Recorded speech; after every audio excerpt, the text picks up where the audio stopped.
BBC Radio Manchester and BBC Radio Lancashire. Now then, an award-winning Manchester-based dance academy is putting on an exciting new show that highlights aspects of Indian culture. Riri's Dance Academy premiered the captivating show The Dancing Elephant yesterday at Z-arts, and it's now on the road to travel the length and breadth of the Northwest. Well, to find out more, I'm very pleased to say that I'm joined on the line by Riri herself. Ria Meera Munshi joins me on the line. Welcome to the programme, Ria. How are you doing? You okay?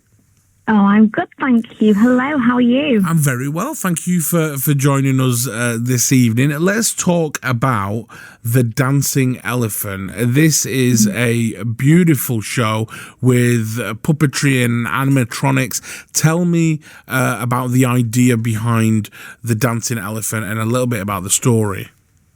Okay, so I had this concept around 8 years ago for this beautiful theatre tour, and finally it's here in real life, now on tour. It's about you get to experience the blend of both the real world and the virtual environments, and we join a little girl called Mahi, who is actually transported into her video game by the magical moon called Chand, and she actually lands at the Elephant Festival of Jaipur, where she does meet her new companion, her new best friend, who is a dancing elephant.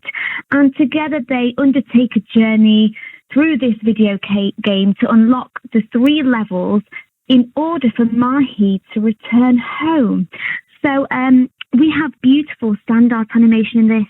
We have back projection. Of course, it's very, very interactive with the audiences, with the children, with the parents. It's been amazing over the past 2 days to see audiences get up and dance and join in the 3 levels and the 3 games. How Mahi get home? So you premiered it yesterday at Z-arts, and you've also had a show today. And it's literally, I was looking at the touring schedule, it's literally touring the whole of the Northwest. So there's no reason, anybody listening, there's no reason for them to miss it, because it's going to go to Staley Bridge, it's going to go to Bury, it's going to go to Bradford, Rochdale, Oldham, Bolton, Chester, Sheffield, Burnley. It's going everywhere. It's very kind of intensive schedule that you've got there, Ria. Tell me about what kind of reaction you've had from people. What kind of, are people loving it? I'm assuming people coming in with their families rather than just their kids. So tell me about what kind of reaction you've had. It's been so beautiful and so refreshing to have an audience after rehearsing and planning for so long, but rehearsing for 4 weeks and then having live audiences and real children and real families in the space. And the reactions and feedback have been amazing, mesmerising, beautiful. We are going to be releasing some audience feedback videos very, very soon. People, families, children from all backgrounds, all ages, different cultures, all experiencing this beautiful elephant story and really getting involved in the play and in the production, which is so nice. So nice to see. Oh, fantastic. We often talk on this programme about the importance of kids being able to see themselves in the literature and the things that they watch. Tell me a little bit about how you've tried to incorporate that for a Desi audience or an Indian audience. Tell me a little bit about the importance of that for you. So representation for me is so important in all elements of my multi-hyphenate career.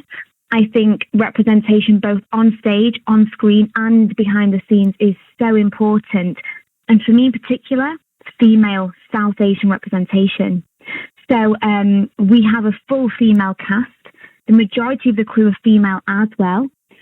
2 out of 3 of the cast are South Asian and the other one is Bulgarian. Actually, she's of mixed heritage. Half Bulgarian, half, I think she's half Arab as well. And we have Shelley King from Coronation Street. She's one of the characters and she's actually the voiceover and the narrator of the play. So for me, South Asian representation, female South Asian representation is so important, and I do what I can to help females in this industry to move forward and offer them a professional platform where I can.